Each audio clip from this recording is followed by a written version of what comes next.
দাও, আমি তোমাকে কতবার বলেছি তুমি এইভাবে মহিলা সেজে বাইরে বেরোনোটা আমার একদম পছন্দ না। কবে শেষ হবে এসব নাটক? বাবা, এটা কোনো নাটক নয়, এটা আমার বাস্তব। দীক্ষা যায় এসব বাস্তবকে। পাড়া প্রতিবেশী আত্মীয় স্বজন সকলে হাসে, সমালোচনা করে, কেউ সামনে কেউ পিছনে। আর এই করে কি সুখ তোমার? বাবা, আমার অতীতের জীবনটাই ছিল কষ্টের, এটাই আমার সুখ বাবা, এটাই আমার শান্তি। এই রূপই আমাকে শান্তি দেয়। আর জানো তো বাবা, আমার কিছু এসে যায় না যে বাইরের লোক কি বললো, পাড়া প্রতিবেশীতে কি বললো। আমি শুধু মুখ চেয়ে বসে আছি যে তুমি কোন দিন আমাকে এই রূপে গ্রহণ করবে। আমি বেঁচে থাকতে সেদিনটা কখনোই আসবে না, এটা আমি বলে রাখলাম। সেদিন কত ভালো লেগেছিল জানিস, যখন ডাক্তারবাবু আমাকে এসে বললেন, কনগ্রেচুলেশন মিস্টার রায়চৌধুরী, আপনার ছেলে হয়েছে।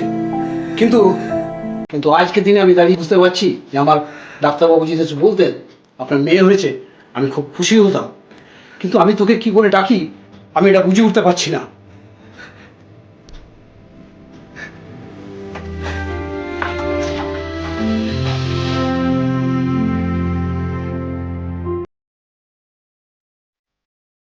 अबे भाई तेरे को हम बोले ना भाई, तेरे को हम बाद में देंगे पैसा। क्या है यार, पैसा पैसा पैसा पैसा करता है। तेरे को क्या चाहिए? যাক, করে এমন একজনকে তো পাওয়া গেল যে এই বিষয়টা দেখে নেয়। এগোতে পারো।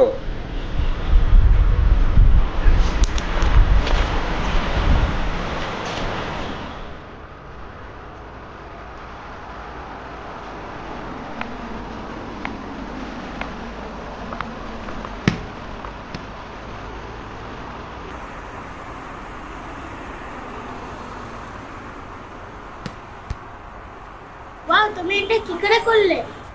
আমি আগে কখনো কোনো আন্টিকে এরকম স্পিন করতে দেখিনি। তুমি আমাকে প্লিজ এই স্পিনটা শিখিয়ে দেবে?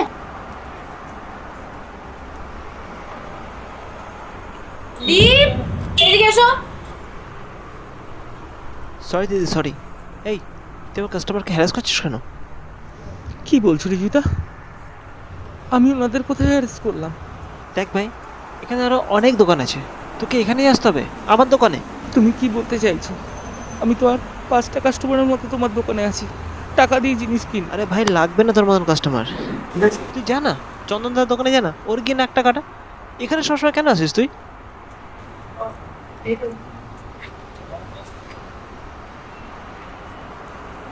এই না, মানে তোদেরকে যে কি হয়ে গেল, ছোট থেকে চিনি ছেলেটা, ফ্যামিলি লোক খুব আপসেটেড।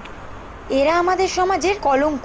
তুমি বলো, এদের দেখে কি শিক্ষা নেবে আমাদের নেক্সট জেনারেশন? আমার তো মনে হয় এদের জন্য না একটা আলাদা স্টেট করে দেওয়া উচিত। আর সেই স্টেটের সিএম হবে করণ জোহর। কালকে আমি তো অফিসে পেপারটা সেট করে দিচ্ছি। হ্যাঁ, আর কালকে অফিসে পেপারটা সেট করছি। কাকু কাকু, একটা পতাকা নেবেন? কত করে?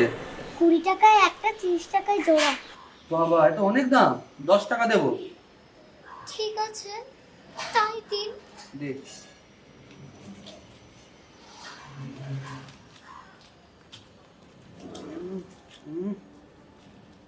এনে 7 টাকা।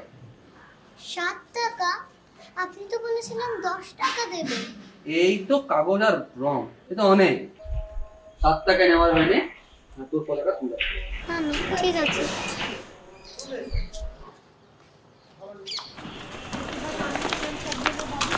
এই যে পতাকা কত করে? 20 টাকায় একটা, 30 টাকায় জোড়া। আমাকে তুমি 10টা দাও। 10টা? হুম।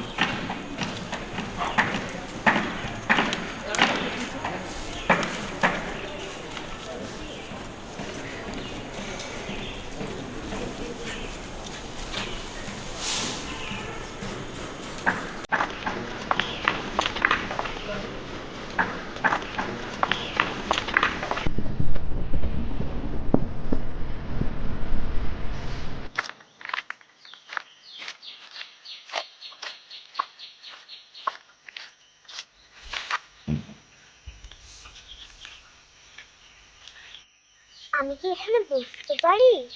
হুম, বসো। জানো তো আমার না আজকের মতো ছুটি। তাই বুঝি? হ্যাঁ, আমাকে আর পতাকা বিক্রি করতে হবে না। বুঝতে পেরেছি। তার জন্য তুমি খুব খুশি, তাই তো? হ্যাঁ, আমি বাড়ি গিয়ে দিদিকে গিয়ে বলবো যে পরি আন্টি আমার সব পতাকাগুলো কিনে নিয়েছে। আমি পড়ি আন্টি?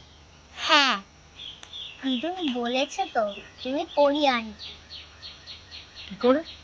আমি না সকাল থেকে অনেক ফ্ল্যাগ বিক্রি করার চেষ্টা করেছি কিন্তু কেউ কেনেনি। দিদুনের ওষুধ কেনার জন্য কিছু টাকা লাগবে তো, কেউ না কেউ হাতে 5 টাকা ধরে দিয়ে চলে যাচ্ছিল। কিন্তু আমি খুবই স্যাড হয়েছিলাম।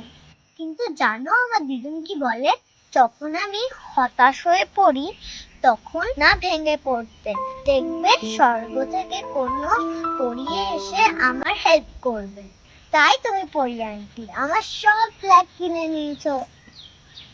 আচ্ছা, তুমি কি পড়াশোনা করো? না, আমি পড়াশোনা করি না তো। কেন? স্কুলে যাও না কেন তুমি? আমি যদি স্কুলে যাই দিদুনের খেয়াল কে রাখবে, দিদুনকে ওষুধ কে কিনে দেবে বলো তো? আচ্ছা, আমি যদি তোমার স্কুলে যাওয়া আর দিদিকে দেখা দুটোই করতে পারি তাহলে তুমি স্কুলে যাবে তো? হ্যাঁ, আমি যখন বাকি বাচ্চাদেরকে স্কুল ড্রেসে দেখি তখন তো আমারও খুবই ইচ্ছা করে যে আমিও একদিন স্কুলে পড়তে যাব। বেশ, এবার তাহলে তোমার সব ইচ্ছে পূর্ণ হবে। ইয়ে, থ্যাংক ইউ, এর জন্য তুমি পড়ি আন্টি। তুমি কি জানো, আমি এঞ্জেল ব্লেসিং নামে একটা চ্যারিটেবল অর্গানাইজেশনে কাজ করি, যাদের মূলত কাজ বাচ্চাদের পড়াশোনা আর ওল্ড এজ হেল্পে। বুঝতে পেরেছো? তুমি যদি আমাদের কাছে আসো তাহলে তুমি তো স্কুলে যেতে পারবে, আর সঙ্গে আমি দুটো ফ্যামিলি মেম্বার পাবো। তুমি কি আমাদের বাড়ি যাবে? হুম, তোমাদের বাড়ি? তুমি আমাকে নিয়ে যাবে?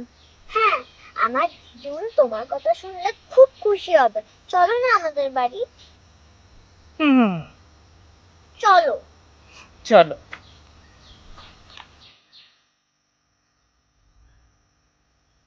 আচ্ছা, তুমি পড়াশোনা করে বড় হয়ে কি হতে চাও? ডক্টর? না।